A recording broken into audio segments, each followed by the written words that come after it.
Hello, ಎಲ್ರಿಗೂ ನಮಸ್ಕಾರ. ಇವತ್ತು ನಾವು ಕೇರಳದ ಕಣ್ಣೂರು ಜಿಲ್ಲೆಯ ತಳಿಪರಂಬದಲ್ಲಿರುವ ಪ್ರಸಿದ್ಧ ತ್ರಿಚ್ಚಂಬರ ಶ್ರೀಕೃಷ್ಣ ದೇವಸ್ಥಾನಕ್ಕೆ ಬಂದಿದ್ದೀವಿ.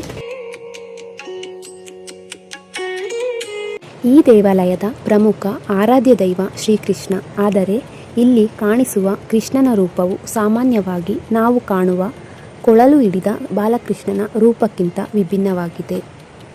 ಶ್ರೀಕೃಷ್ಣನು ಕಂಸನನ್ನು ಸಂಹರಿಸಿದ ನಂತರ ಉಗ್ರಭಾವದಲ್ಲಿರುವ ಶ್ರೀಕೃಷ್ಣನನ್ನೇ ಇಲ್ಲಿ ಆರಾಧಿಸಲಾಗುತ್ತದೆ. ಈ ವಿಶಿಷ್ಟ ರೂಪವೇ ತ್ರಿಚ್ಚಂಬರ ದೇವಸ್ಥಾನದ ಪ್ರಮುಖ ವಿಶೇಷತೆಯಲ್ಲಿ ಒಂದಾಗಿದೆ.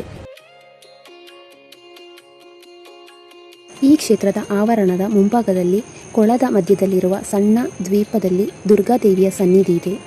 ತ್ರಿಚ್ಚಂಬರಂ ಶ್ರೀಕೃಷ್ಣ ಸನ್ನಿಧಿಯ ಜೊತೆಗೆ ಈ ದುರ್ಗಾದೇವಿಯ ಸನ್ನಿಧಿಯು ಕ್ಷೇತ್ರದ ಆಧ್ಯಾತ್ಮಿಕ ಮಹತ್ವವನ್ನು ಹೆಚ್ಚಿಸುತ್ತದೆ. ಇಂತಹ ಪವಿತ್ರ ಕ್ಷೇತ್ರದಲ್ಲಿ ಇಂದು ನಾವು ವಿಶೇಷವಾದ ದಿನದಂದು ಬಂದಿದ್ದೇವೆ. ಅದು ಕರ್ಕಟವಾವು.